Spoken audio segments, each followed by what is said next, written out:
Bonsoir, vous écoutez Modeste Schwartz, les post-occidentaux parlent aux post-occidentaux. Nous reprenons aujourd'hui, après mon retour en Hongrie, les travaux de la chaire de boomérologie pour un 5e cours de cette chaire que j'enregistre au format audio, mais que je vais essayer de charger sur la chaîne YouTube, qui théoriquement en donne aussi la possibilité technique. Alors on verra déjà si j'y arrive ou pas. Sinon, le podcast sera chargé sur le blog. Même si j'y arrive, l'adresse du dit blog sera de toute façon rappelée dans la description de la vidéo, enfin du podcast YouTube. Je suis donc de retour en Europe post-communiste et le sujet de ce cours ne m'a pas été inspiré par des expériences vécues en Europe post-capitaliste, dans le booméristan français où je me trouvais encore récemment,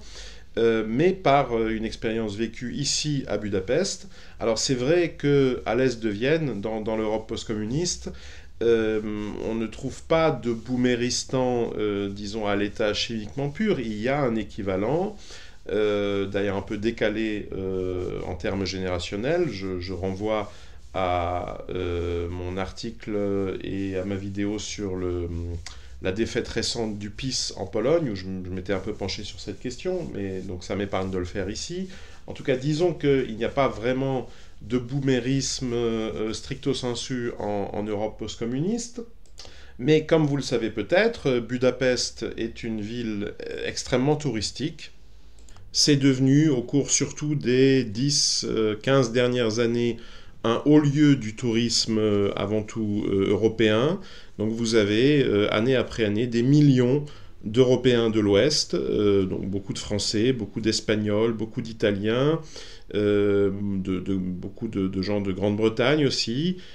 qui passent entre un week-end et 2 semaines dans ce pays, avant tout dans sa capitale Budapest. Et je passais récemment, à vrai dire à plusieurs reprises, parce que c'est pas très loin de chez moi, devant un de ces hôtels datant de l'époque austro-hongroise, la grande époque de Budapest, la belle époque, et qui a été rénové de façon relativement récente, repris par une chaîne internationale d'hôtels, et au rez-de-chaussée duquel on trouve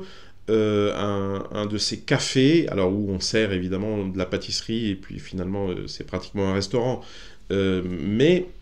le décor particulièrement kitsch, rénové en principe à l'identique, hein, est censé être le décor, et bon, l'ambiance est censée perpétuer l'ambiance de ces fameux cafés qu'on appelle parfois les cafés littéraires, parce que effectivement à la belle époque de Budapest, ils étaient fréquentés entre autres par toute une faune d'écrivains. Alors aujourd'hui, surtout vu les prix des écrivains hongrois, et là vous pouvez me faire confiance, je les connais pour beaucoup personnellement, bon, vous ne risquez pas d'en croiser tellement dans ce genre d'endroit, où leur revenu quotidien ne suffirait pas forcément à se payer un expresso.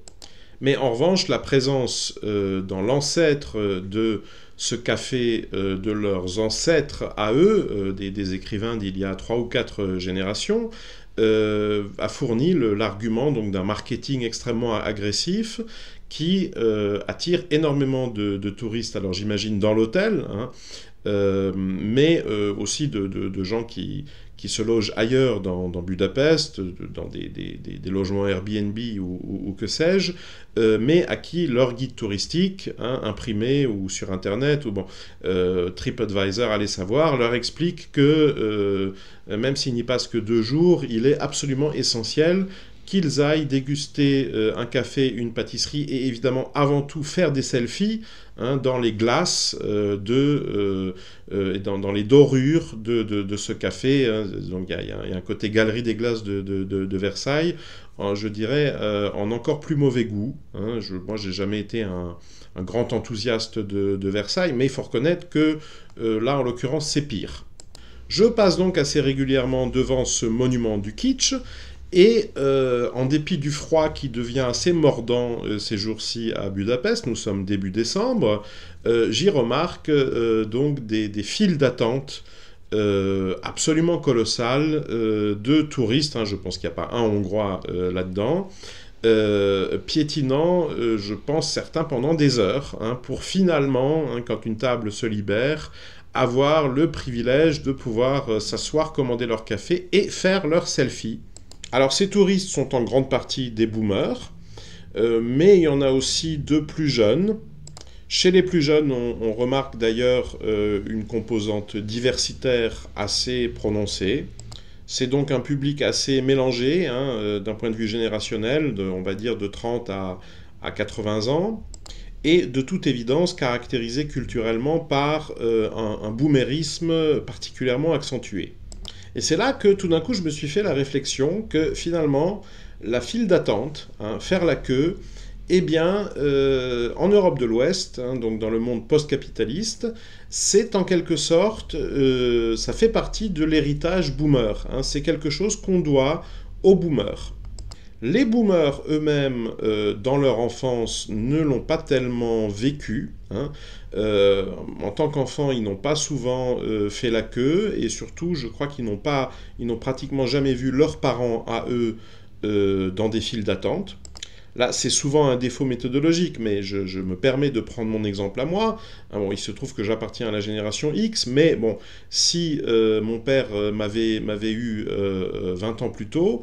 enfin 20 ans ça aurait été difficile, disons 10 ans plus tôt, j'aurais encore pu être une queue de comète du boomérisme. Il se trouve en effet que mon père appartient à ce qu'on appelle la génération des silencieux, hein, donc plutôt à sa fin d'ailleurs, hein, la génération qui a précédé les boomers. Bien, les silencieux, une fois la reconstruction en gros achevée, hein, donc en gros la fin des années 40, disons à partir des années 50, les silencieux n'ont plus fait la queue. Alors d'une part parce que les pénuries avaient disparu. Alors ça, pour l'expliquer, il faudrait expliquer les 30 Glorieuses, il faudrait expliquer cet Occident capitaliste de l'après-guerre qui a très très très peur de la subversion communiste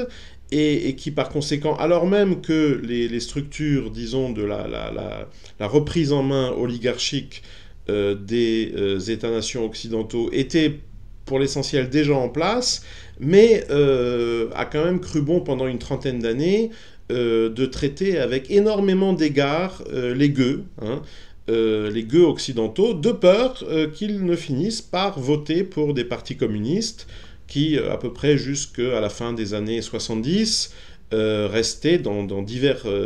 pays d'Europe de l'Ouest extrêmement puissants, hein, et inspiraient donc aux élites plutocratiques une peur bleue.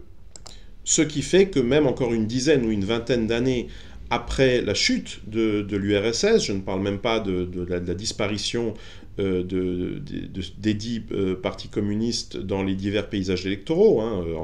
en France, ils disparaissent à peu près dans le courant des années 80. Bon, mais non, même une fois consommé, hein, une fois que la parenthèse communiste a été officiellement refermée à l'échelle mondiale, donc en 1991 avec l'effondrement de l'URSS, eh bien 20 ans plus tard encore, l'Europe de l'Ouest était un monde ignorant en général les pénuries, hein, et où donc personne n'avait à faire la queue simplement dans l'espoir de se procurer des denrées nécessaires, hein, comme ça avait été le cas à l'époque des pénuries de l'immédiate après-guerre. Seulement, vous me direz, les boomers et porteurs du boomérisme mental que je vois dans ces files d'attente interminables devant l'hôtel, le café en question à Budapest, ne sont pas non plus en quête d'une denrée de première nécessité. Et c'est justement là que je vois le phénomène le plus intéressant, c'est-à-dire que la raison qui explique que mon père, par exemple, donc encore une fois appartenant à la génération des silencieux, n'a probablement de sa propre initiative. Alors peut-être que quand il était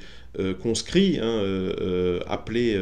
donc intégré à l'armée, oui, alors là on l'a probablement fait attendre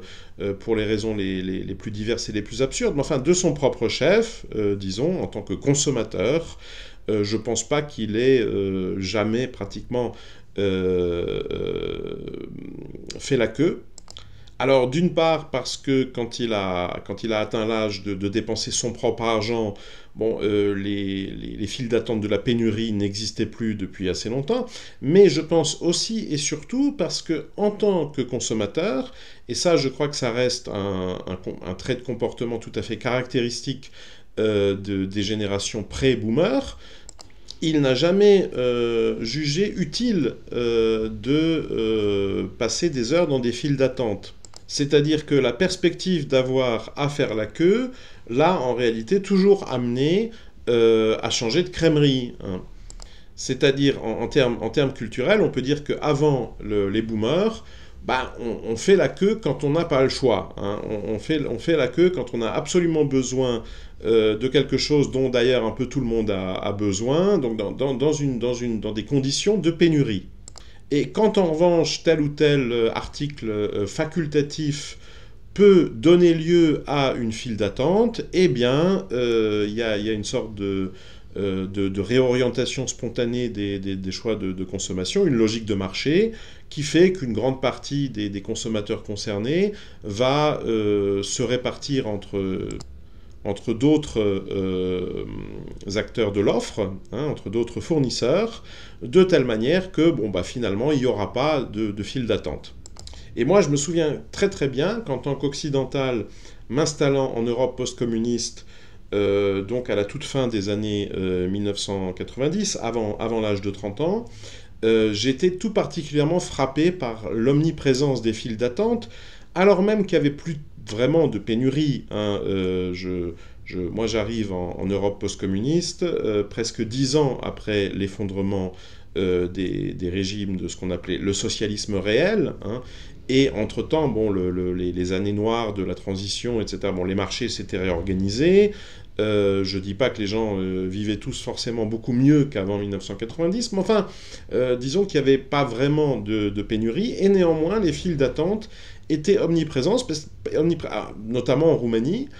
parce que tout simplement, il y avait une culture de la file d'attente.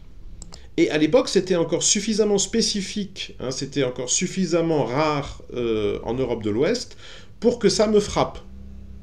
Alors qu'aujourd'hui, j'aurais presque envie de dire que c'est en train, comme tant de choses par ailleurs, de s'inverser. C'est-à-dire que finalement, je pense qu'aujourd'hui, on voit plus de files d'attente à l'ouest qu'à l'est. Et la raison, elle en est pour l'instant, alors parce que maintenant, depuis 2020, les choses se précipitent, et effectivement, l'idée même de pénurie en Europe de l'Ouest n'est plus aussi étrange ou exotique qu'elle pouvait encore sembler l'être il y a 3-4 ans, mais je pense malgré tout que la principale raison est d'ordre culturel, c'est-à-dire que les boomers ont eux-mêmes appris, et puis ensuite transmis aux générations ultérieures, donc intégré au boomérisme mental, un certain goût,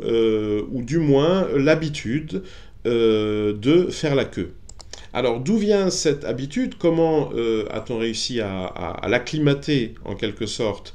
au paradigme culturel de l'Europe de l'Ouest? Je soupçonne que les boîtes de nuit ont dû avoir un rôle assez important dans cette évolution.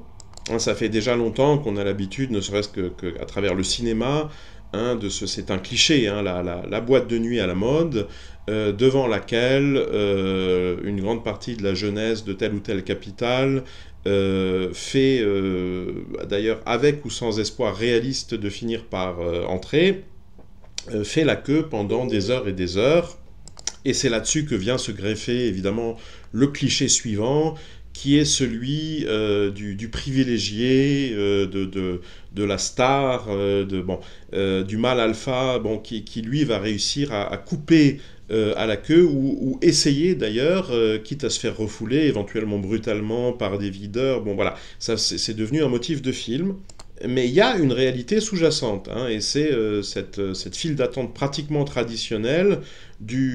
surtout des soirées de week-end, devant la porte de certaines boîtes de nuit. Et alors il faut se poser la question, d'où viennent ces files d'attente, hein? Est-ce qu'on peut dire qu'il y aurait eu à un certain moment, je ne sais pas, à l'époque donc de la célébrissime Régine, hein, la reine de la nuit parisienne, est-ce qu'il y aurait eu une pénurie, une réelle pénurie de boîtes de nuit? Pour ma part, je ne le pense pas, hein. Je pense que si tel avait été le cas, le marché, parce que ça continuait, bon, évidemment c'est un sous-marché un peu spécial où il y a des questions d'autorisation, de l'agrément des autorités, en rapport notamment avec certains types d'activités qui sont très surveillées, comme la prostitution, les narcotiques. Mais enfin, en gros, a priori, on peut penser que dans les années 70, les années 80, le marché en tant que tel, d'un point de vue strictement économique, aurait été capable de réagir. C'est-à-dire que tout simplement, on aurait très bien pu ouvrir suffisamment de boîtes de nuit pour que, à condition, mais ça, c'est ça qu'il faut souligner, à condition que les consommateurs soient disposés à se répartir sur les divers points d'accès, hein, les divers représentants de l'offre, comme le faisaient les générations antérieures, si vous voulez, entre diverses boulangeries et diverses crèmeries. À cette condition-là, on aurait probablement pu éviter la formation de files d'attente. Seulement, justement, la boîte de nuit, le clubbing, hein, dont la classe politique actuelle, hein, il y a des figures marquantes de la classe politique actuelle dont la véritable formation, hein, l'éducation, a été confiée au clubbing, hein. C'est notamment le cas de Marine Le Pen. Eh bien, ce qui distingue le clubbing des boulangeries, des crèmeries, des boucheries, etc., c'est qu'en fait, le clubbing, la boîte de nuit, qui commence donc dont la fréquentation se massifie, hein, à partir des années 60-70, le clubbing appartient, j'allais dire, essentiellement, appartient par définition à l'économie du luxe. Autre façon de dire que si tout le monde veut pratiquement toujours en même temps fréquenter la même boîte de nuit, même si ça peut à la marge répondre à tel ou tel stimuli marketing, mais en réalité, ça n'est jamais avant tout parce que la boîte de nuit en question aurait je ne sais quels alcools, ou je ne sais quelle musique, ou je ne sais quel dispositif de sonorisation, enfin une offre concrète, une offre physique qui serait absolument introuvable par ailleurs sur le marché, hein. Ça, c'est le genre de trucs qui ont pu exister pendant une semaine, un mois, etc. Et puis ensuite, ça se diffuse. Non, le principe même de la boîte de nuit à la mode, c'est que tout le monde veut y aller parce que tout le monde veut y aller. C'est-à-dire qu'elle est à la mode parce que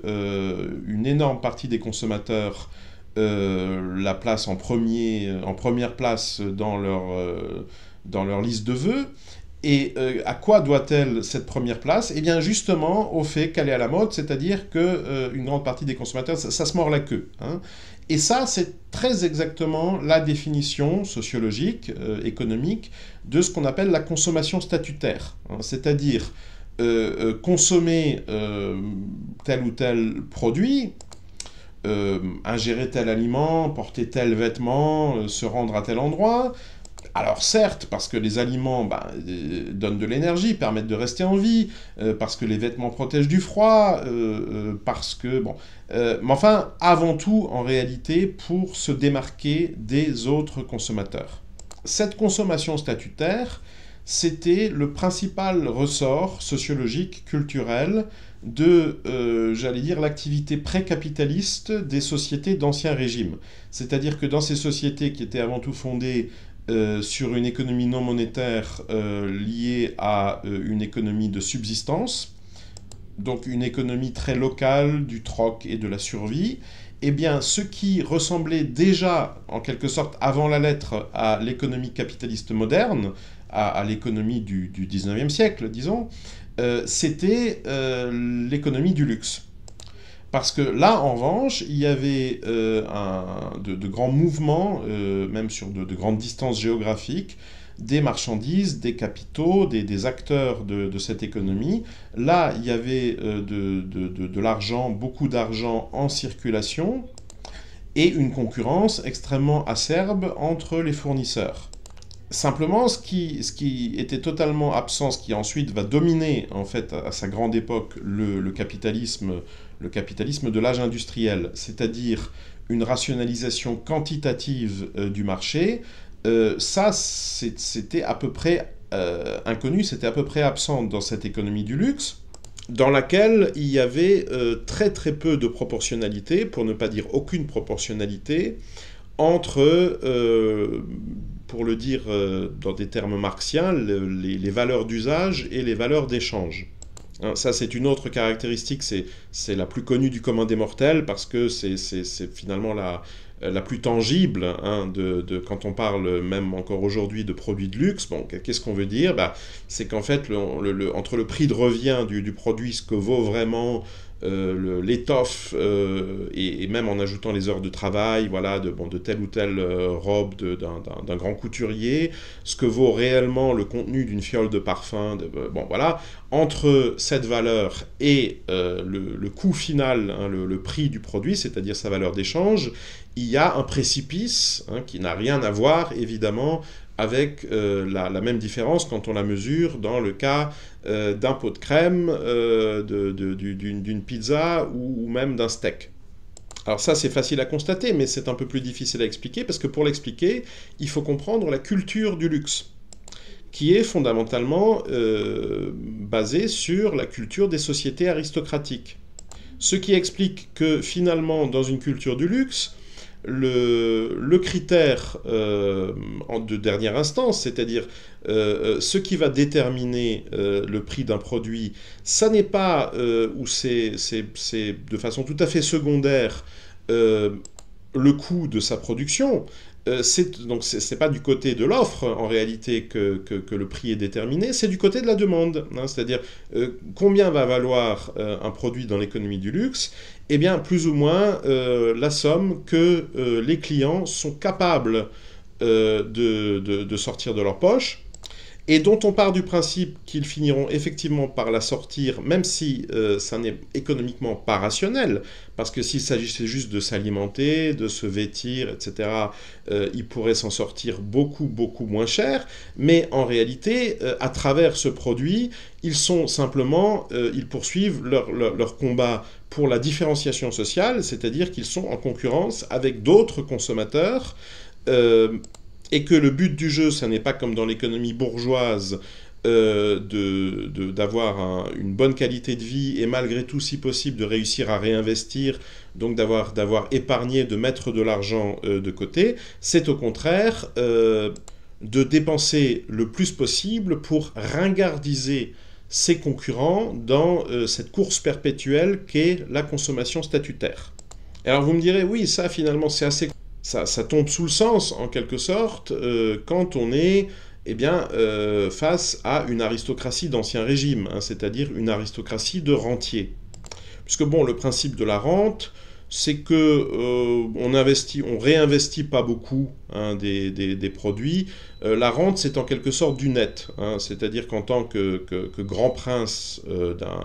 d'un oligarque, hein, d'un système d'Ancien Régime, bon, bah, vous avez vos fermiers, vos gérants, hein, qui sur place vont de toute façon déjà prélever le nécessaire, le strict nécessaire, parce qu'eux aussi sont mis en concurrence les uns avec les autres,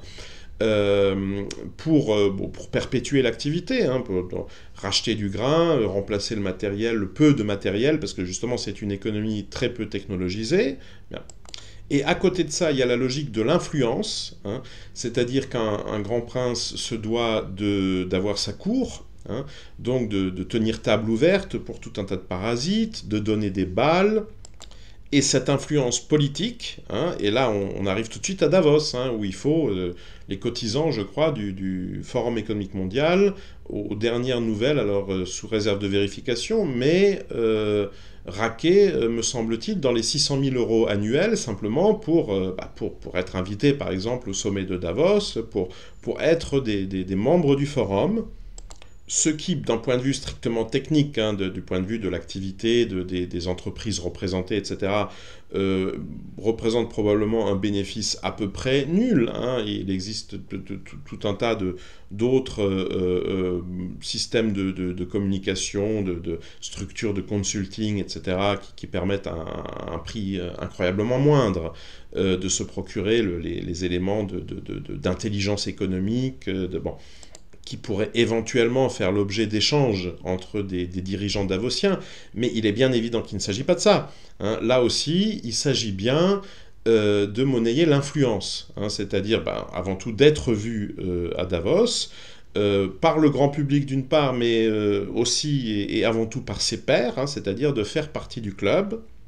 Et voyez, comme par hasard, du moment qu'on en fait partie, eh bien, une fois qu'il y aura telle ou telle commission européenne pour décider, alors tantôt sous prétexte de Green Deal, hein, parce qu'il faut sauver la planète, et puis accessoirement, pendant 2 ou 3 ans, ça sera mis en rapport avec je ne sais quelle croisade contre je ne sais quelle autocratie orientale, vous voyez. Voilà, la Russie, donc, qui a le mauvais goût de vivre d'énergie fossile, hein, donc bon, à terme, on ne sait plus très bien pourquoi il faut se priver d'énergie fossile, si c'est pour sauver la planète ou à cause de la très forte teneur en homophobie de ces mètres cubes de gaz et de ces barils de brut. Enfin bon, tout ça, c'est des arguties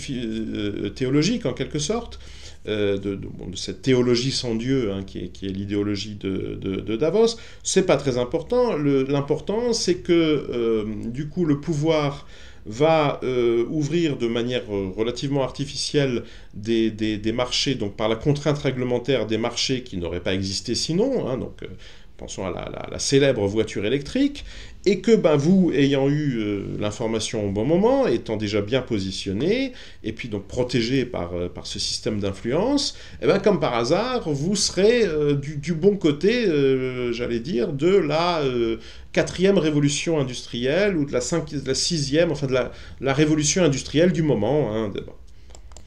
Il y a donc une sorte d'hybridation entre la vieille logique de la concurrence industrielle, donc héritée du 19e siècle, du libéralisme classique, et les jeux d'influence typiques de l'Ancien Régime entre oligarques. Dans des sociétés dominées par une telle superstructure politico-économique, il ne faut évidemment pas s'étonner de voir réapparaître les réflexes culturels qui sont ceux de l'Ancien Régime, hein, c'est-à-dire l'économie du luxe. Et là, vous me direz, oui, d'accord, mais là, les boomers et puis les plus jeunes boomérisés que je croise donc sur les boulevards de Budapest dans des files d'attente de plusieurs centaines de mètres devant, bon, eux, par rapport aux cotisants du Forum économique mondial de Klaus Schwab, ils pèsent combien, hein? Il y a en réalité toutes les chances. Bon, Budapest n'est pas à proprement parler non plus une destination exclusiviste, hein. C'est pas tout à fait... c'est pas du tourisme de luxe, hein, donc ça vise quand même avant tout la classe moyenne. Donc, dans ces files d'attente, il doit y avoir des gens avec un revenu annuel, je ne sais pas, dans une moyenne qui doit se stabiliser quelque part autour des 100 000 euros annuels ou des trucs comme ça. Autant dire que la carte de membre à Davos, ils en sont très très très loin. On pourrait même dire de plus en plus loin, étant donné que la grande réinitialisation, là je renvoie évidemment à mon ouvrage de 2021, le magicien de Davos, la grande réinitialisation en tant que découlakisation, hein, ça va en grande partie consister en réalité à faire disparaître cette classe moyenne, à l'exclure du jeu du capitalisme en la privant de surplus financiers susceptibles d'être réinvestis, à l'exclure du patrimoine, hein, parce qu'avant elle pensait posséder de l'immobilier, et puis bon, il s'avère qu'elle possédait des passoires thermiques, donc bon, voilà, tant pis. Et donc à la prolétariser, hein, et à la pousser vers un salariat de plus en plus indifférencié, hein, bon, à peu près sur le modèle soviétique. Par conséquent, si on compare ces touristes, hein, boomers et post-boomers de la file d'attente à des papillons attirés la nuit par la lumière du réverbère, la lumière d'une ampoule, eh ben, on peut pousser la comparaison très, très loin, puisqu'on peut dire que cette lumière qui les attire, c'est la lumière d'une réorganisation oligarchique de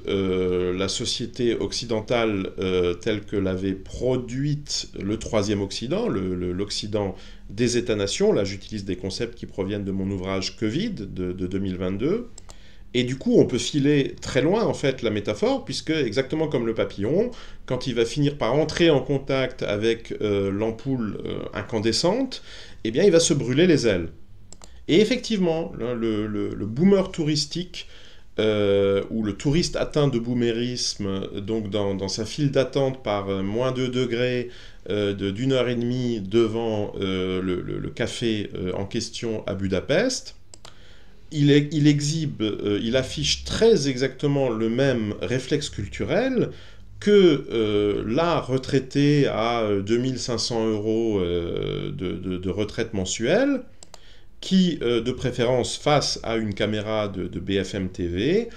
fond d'amour et d'admiration pour son favori Manu, hein, pour son idole Macron, sélectionné par la superstructure mondialiste, via par exemple des gourous comme Jacques Attali qui s'en vantent, hein, spécialement pour la faire disparaître, hein, pour que cette retraite de 2500 € finisse par connaître le destin, si vous voulez, des retraites soviétiques de l'époque Yeltsin. Et là, je renvoie au 3e cours de cette chaire de boomérologie que j'avais donc consacré, entre autres, à expliquer ce concept de Great Reset version Malray, hein. Donc je n'y reviens pas ici. Donc la grande réinitialisation comme perestroïka de l'Occident, hein. Donc le monde post-soviétique a fait sa perestroïka, sa révolution oligarchique dans le courant des années 1990, et le monde post-capitaliste, hein, l'Europe occidentale actuelle, c'est maintenant son tour, hein, de faire sa perestroïka, donc dans le courant des années 2020. Alors, les victimes désignées, hein, de la perestroïka post-soviétique, pour certaines, avaient quand même cherché à se défendre, hein. Donc, c'est ce qui a donné donc, ce Parlement dominé par des nostalgiques communistes que Boris Yeltsin a fait, sur lequel Boris Yeltsin a fait tirer au canon, hein. C'est ce qui a donné ensuite le phénomène Loukachenko, qui finalement n'a réussi à se solidifier, à se stabiliser uniquement en Biélorussie, parce qu'en Grande Russie, on lui avait trouvé une alternative, hein, un remède, qui s'appelle le poutinisme. Mais du fait que Yeltsin a réussi à mater donc, la révolte des communistes russes, du fait que Loukachenko ne s'est finalement pas emparé du Kremlin, il a dû se contenter de Minsk, on peut en déduire que la résistance à la perestroïka a été vaincue. Pourquoi ? Eh bien, parce qu'une grande partie de ces victimes désignées, et dont je pense beaucoup ont effectivement fini par en crever, hein, avant disons, beaucoup plus jeune que l'espérance de vie de la dernière décennie calculée pendant la dernière décennie de l'Union soviétique n'aurait permis de le prévoir, hein. À force de privation, de désespoir, d'alcoolisme, etc., ils sont morts beaucoup plus vite qu'ils n'auraient dû le faire, entre guillemets. Et pourtant, certaines de ces victimes désignées, hein, et d'ailleurs effectivement finalement abattues, ont choisi beaucoup, en réalité beaucoup trop, ont choisi de ne pas se défendre. Pourquoi ? Eh bien, du fait d'une faiblesse culturelle. Cette faiblesse, je la connais bien, parce que j'ai encore pratiquement rencontré ces gens, alors pas sur le territoire de l'ancienne Union soviétique, mais sur celui d'États post-communistes, donc d'Europe centre-orientale, notamment en Roumanie. Ils étaient encore quand même pour la plupart en vie à mon arrivée à la fin des années 1990, et j'ai pu observer en quelque sorte leur habitus culturel, qui était marqué par un mythe, on pourrait presque dire une religion, un culte cargo, hein, le culte cargo de la transition, hein, c'est-à-dire la transition vers l'Occident. Alors vous me direz, oui, mais d'accord, mais le bloc de l'Est, l'Orient, c'était eux. Donc si eux, ils vont se fondre dans quelque chose d'autre, du coup, qu'est-ce qu'on appelle l'Occident? Bah, effectivement, du coup, en réalité, dans cette vision du monde, ça n'a plus aucun sens. Et ce que eux appelaient, continuaient à appeler l'Occident, hein, donc c'est cette espèce de paradis de la consommation, etc. Bon, en réalité, c'était le territoire planétaire unifié du mondialisme, hein. Donc eux ont cru en un monde sans frontières, hein, en une mondialisation heureuse. Donc le projet Fukuyama, hein, la victoire finale, la fin de l'histoire par triomphe de la démocratie libérale et extension de la société de consommation jusqu'aux limites de l'horizon, en quelque sorte. Ce qui explique d'ailleurs que le programme officiel de Vladimir Poutine au début des années 2000, hein, qui a été récemment rappelé par un article de Vladislav Surkov, dont j'ai moi-même rendu compte sur mon blog, je mettrai un lien, eh bien c'était l'entrée de la Russie dans l'OTAN et l'Union européenne. Alors est-ce que ça, Vladimir Poutine lui-même personnellement, y croyait tellement que ça? Quel était son degré disons, de sincérité, d'implication personnelle? C'est pas très important. Ce qu'il faut avant tout constater, c'est que Vladimir Poutine, c'est, alors selon des modalités un peu divergentes par rapport à l'Europe de l'Ouest, hein, les modalités d'une démocratie plébiscitaire, mais c'est un leader démocratique, et que, ce que la base électorale attendait de lui, c'était ce discours, hein, de la mondialisation heureuse, hein, dans laquelle la Russie était censée se fondre. Eh bien, mutatis mutandis, hein, chez nos boomers et boomérisés mentaux de la file d'attente devant le café à Budapest, moi ce que j'observe c'est mutatis mutandis, une mentalité finalement assez semblable. C'est-à-dire qu'à la faveur de l'atomisation sociale, hein, c'est un thème sur lequel j'aurai l'occasion de revenir, je pense, donc l'individualisme en quelque sorte, à son dernier stade, on n'est plus face à un peuple, on est face à une population, c'est-à-dire un cheptel, hein, qui a à peu près autant de dynamique collective, disons, qu'un troupeau de moutons, hein, de l'élevage industriel, et au sein duquel chacun des moutons pense avoir une chance sérieuse d'échapper à l'abattoir. Alors tout en étant conscient que ça va pas être facile, hein, de toute évidence, surtout pour ceux qui commencent leur file d'attente vers le soir, pas très très loin de l'heure de fermeture du café, il n'est pas évident que tout le monde réussira encore à choper une table, mais allez savoir, avec un peu de chance, hein, si on vient évacuer un quart entier de Japonais encore juste au bon moment, après se les être gelés pendant 1 heure et demie par -3, -4 sur le boulevard, ils arriveront peut-être encore à un quart d'heure de l'heure de la dernière commande dans ce café, à au moins poser leur cul dans ce kitsch de velours rouge pour dégainer leur smartphone et faire l'indispensable selfie. Or, ce selfie qui va atterrir sur leur profil Facebook, pour moi, eh bien, c'est l'exact équivalent donc, de ces films hollywoodiens que les citoyens de l'Union soviétique et du bloc socialiste, déjà dans les années 70, les années 80, consommaient de façon obsessive. Il y avait en Roumanie un trafic de marché noir, donc parmi les nombreuses denrées officiellement indisponibles à l'intérieur des frontières de la République socialiste roumaine. Il y avait par exemple les jeans, hein, qui étaient censés être un des attributs vestimentaires de la décadence culturelle de l'Occident en voie de métrosexualisation, ce qui n'était pas totalement faux d'ailleurs. Donc officiellement on n'avait pas le droit d'importer ce genre de saloperie, et puis officiellement il n'y avait pas non plus de cassettes vidéo, hein. Il n'y avait pas de VHS, mais bon, en réalité, c'était peut-être d'ailleurs le produit phare du marché noir de l'époque, hein, le caméscope, et les fameuses cassettes VHS. Alors ça, j'y reviendrai, parce qu'il y a une jolie histoire là d'ailleurs de cette époque en Roumanie.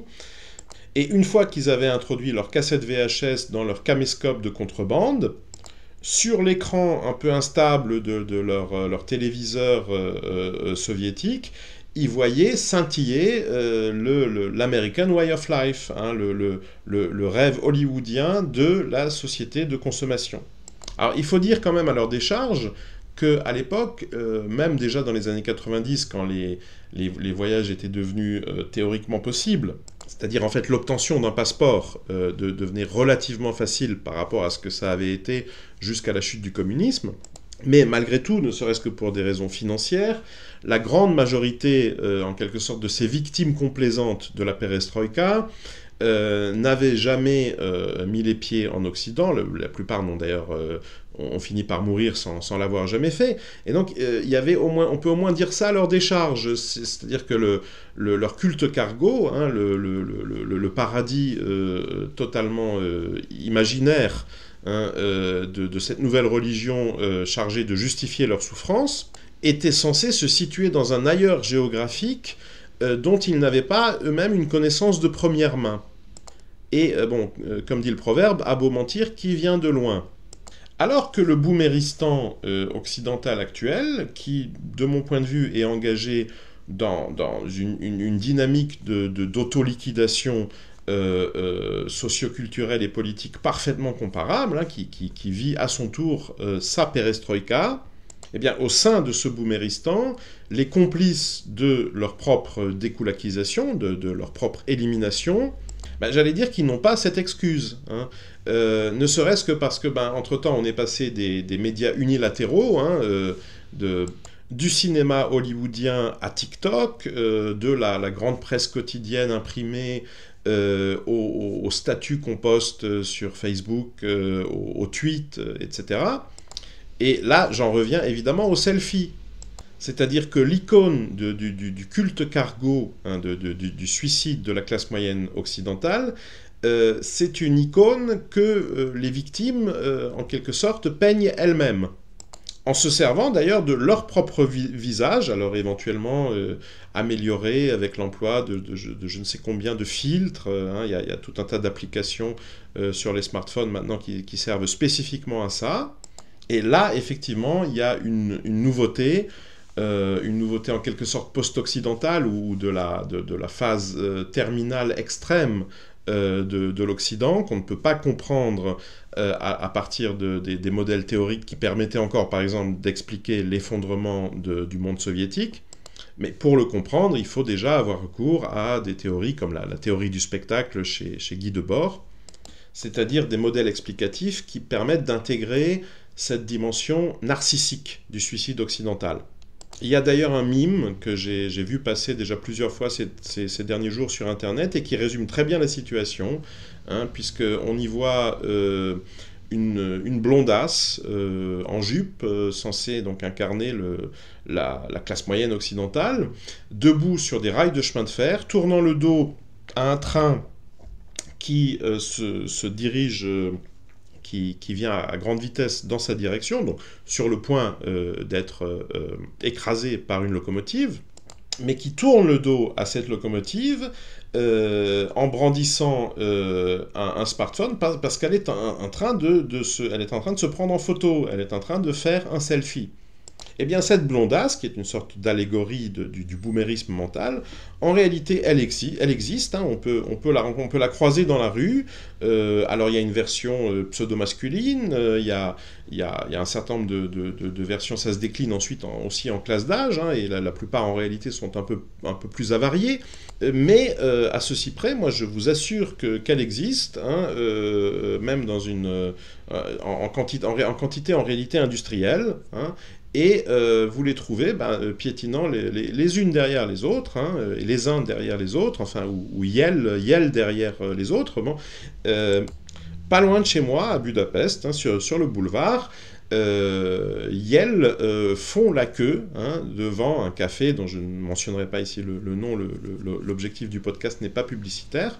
Et voilà, c'est dans ce sens que, pour ma part, je considère que faire la queue, ça n'est pas juste comme ça marginalement une habitude parmi d'autres, etc. Non, c'est une activité en fait définitoire, hein, du booméristan. Et ça, quand les pénuries les pénuries de masse, hein, vont apparaître, ou plus exactement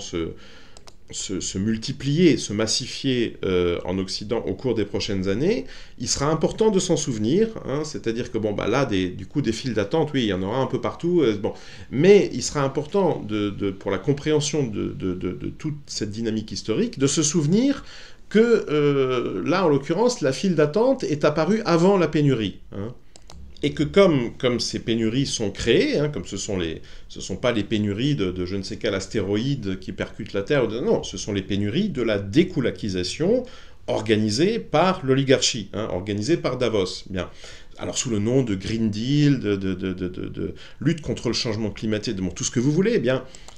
comme c'est la complicité, hein, du Bouméristan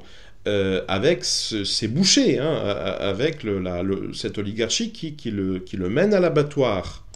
et qui a rendu finalement politiquement possible le programme de grande réinitialisation à l'origine des pénuries, on pourra même dire, alors non seulement que les files d'attente ont précédé les pénuries, mais politiquement, historiquement, je pense qu'on pourra même dire que les files d'attente ont créé les pénuries, hein. C'est-à-dire là, pour une fois, c'est pas la pénurie qui crée la file d'attente, c'est la file d'attente qui crée la pénurie. Voilà, et sur ce, donc tout en souhaitant aux boomers un délicieux tout dernier latte dûment documenté sur Facebook,